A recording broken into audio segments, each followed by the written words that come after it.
There are several actors that are parts of the crisis that we have in Yemen. So the Houthis are one of the most important actors. Actually, they're a group representing a community in the northwestern part of Yemen that back in September 2014 challenged the government and the presidency and tried to reorientate a lot of the policies that were held and developed at that time by President Hadi. At the same time, there are many challengers to the Houthis.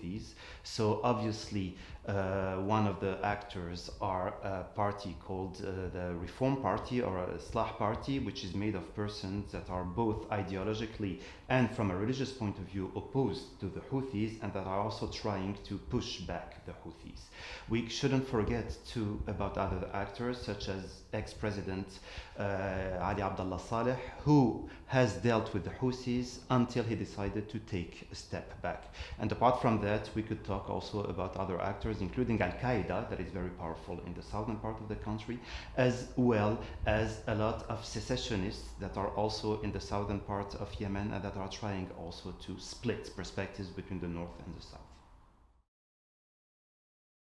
The real crisis in Yemen started with the Arab Spring in 2011, but closer to us, we witnessed the rise of the Houthis and the fact that the Houthis decided to turn to another position, meaning that they considered that they were victims before and now they want to be an active part of the actors that shape the perspectives for Yemen. So based on that, what we can witness now is that the Houthis had an opportunity to have more power and to pretend to be one of the most powerful actors that are acting in Yemen. And so in change, all of this has brought a lot of challenges and a lot of rivalries with both Yemeni actors and also some regional actors such as the actors or the members of the Gulf Cooperation Council. And I would add to that that Saudi Arabia precisely is one of the actors that has a strong impact when it comes to promoting and developing a global opposition to the Houthis that happen to be weakened to a certain extent in some of their positions. It is difficult to predict how things will evolve in Yemen, but what is clear is that on the short term, I think that confusion and rivalries and tensions will keep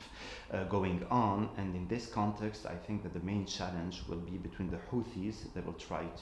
to stick to their positions and to have a maximum of impact, and their challengers that will try, on the contrary, to bring the country to another dimension or another direction, but at the same time, there is no foreseeable solution on the short term. On the middle term, I think that one of the options that will be part of the discussions between some of the Yemeni actors will be the shape that Yemen could have on the longer run. So a lot of people are talking about a federalization, but the problem is that this idea of federalizing Yemen isn't really bringing a lot of popularity because people fear that it could lead to a partition. So this is where we will be left. We will be left with a third scenario, which I think is the most relevant scenario, which will be a confusion that will allow some local actors on the one hand to make the difference and grab more territory, and some other actors to come with this idea of the national unity and national perspectives for Yemen, but unfortunately with different points of view and different perspectives.